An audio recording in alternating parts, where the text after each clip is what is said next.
Now that I've reviewed them all, it's time to rank all 9 Nightmare on Elm Street movies in the franchise.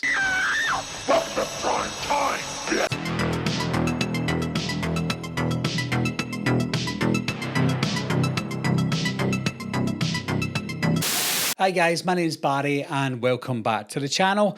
Now that I've done a rewatch for all of the Nightmare on Elm Street movies from number 1 right up until the remake, it's time to rank them all. Now, I haven't ranked these films for years. I ranked them when I first started doing the channel with my face, and I only ranked them based on what I remembered seeing back in the day. Some of them I watched recently at the time, some of them I hadn't seen for years. So it's good to do a refresher on all the films so that I can give my honest opinion, and nostalgia won't play a part in the way that it did the last time. I'm just going to be ranking them all and being brutally honest. Some of them you might agree with, some of them you might disagree with. That's the beauty of an opinion, and that's the beauty of this ranking. So here we go, guys, from worst to best. In at number 9 and in last place is part 5, The Dream Child.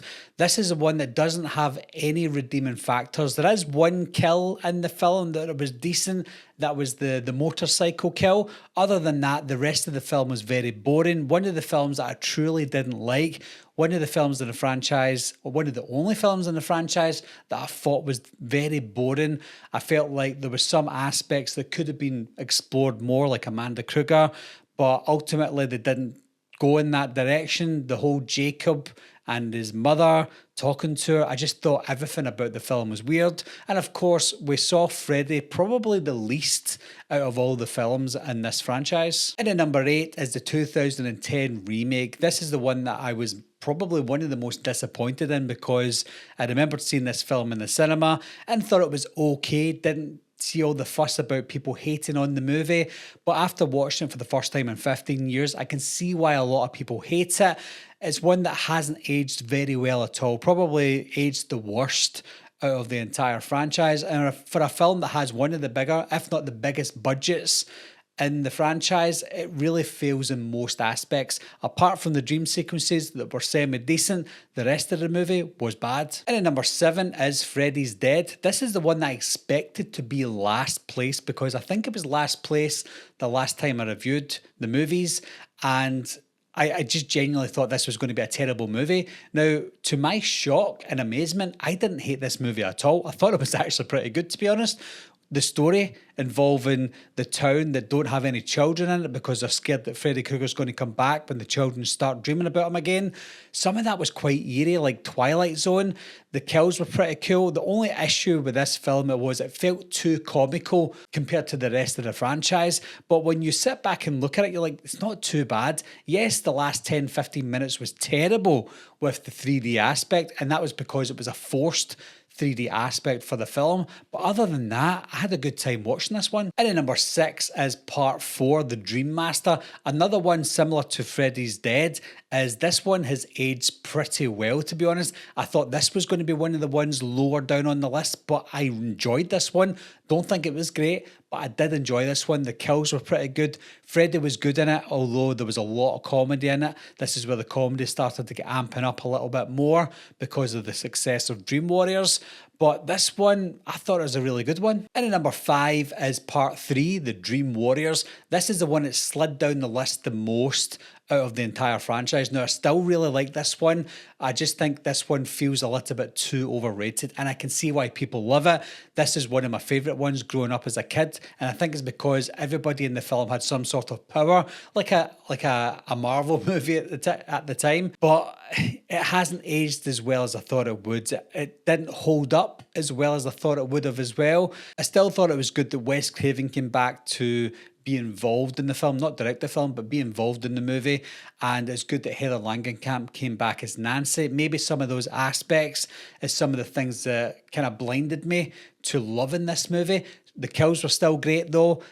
Freddy was great, the visuals were great, the dream sequences were great as well, so it was still one of the better films in the franchise. And at number 4 is Wes Craven's New Nightmare. This was number 1 on my list for a long time. It went from number 1 to number 2 to number 1. It was always up there as being one of the best in the franchise. However, watching it again recently, it hasn't held up as well as I thought it would either, similar to Dream Warriors. And I think it's because it felt kind of boring the first half of the movie, and then Freddy didn't come into it till near the end of the film, and the end of New Nightmare was very reminiscent of the end to Freddy's Dead, which I hated the end to Freddy's Dead, and I can't be hypocritical and say I loved the end of New Nightmare because I didn't. So the ending was quite weak. The beginning was quite boring, but the idea was there. The meta moments were great. The idea of a movie that is set in the real world, dealing with Freddy Krueger, with Wes Craven coming back to direct, Heather Langenkamp coming back to play herself, Robert Englund coming back to play himself. The idea was amazing on its own. The visuals were pretty cool. So overall, I still really like this movie. And then number 3 is Freddy versus Jason. This is one that I know a lot of people won't like, or they won't like the idea of this being so high on the list, but it holds up well. It's been over 20 years, about 22 years since this movie came out, and it still holds up really well today. Maybe it is because I was 19 at the time watching it. I still have that fond memory of watching it at the cinema. It is the first Freddy/Jason movie that I saw at the cinema because that was the first one I was old enough to see, and it was an event moment like Avengers Infinity War, Avengers Endgame.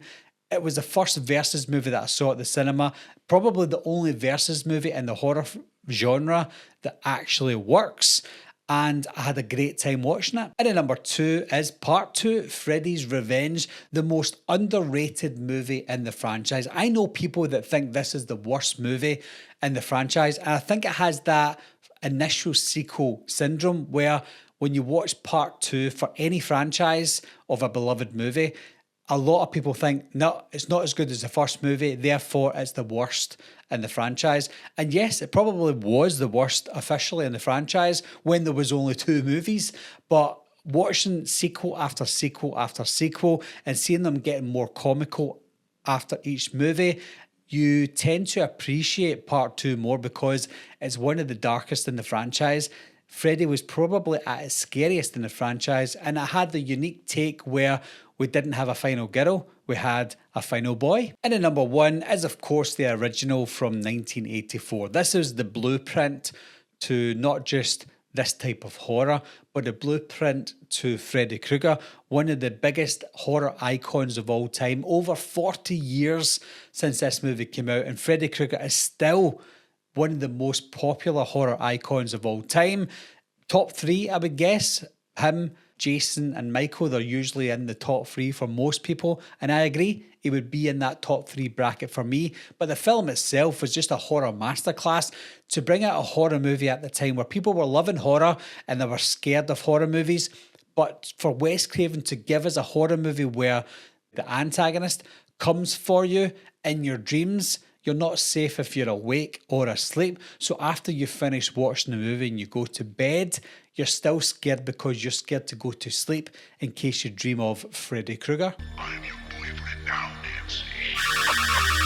So that is my ranking for all 9 A Nightmare on Elm Street movies. If you want to know my thoughts on all of the films, if you want to know more about my thoughts, then watch the reviews individually if you want to know more about why I put each movie in its place. But that is a solid ranking for me, I think. I don't know if everyone's going to agree with my ranking. I know that most people will agree with my number 1 spot. Freddy's Revenge, that's anyone's guess. Freddy versus Jason, I know that a lot of people will have that lower down on their list. I don't know why, but it's just my thoughts anyway. But what is your ranking of the A Nightmare on Elm Street movies, guys? As always, leave your thoughts and opinions down below. Let me know what you think, and I'll talk to you soon. Kids.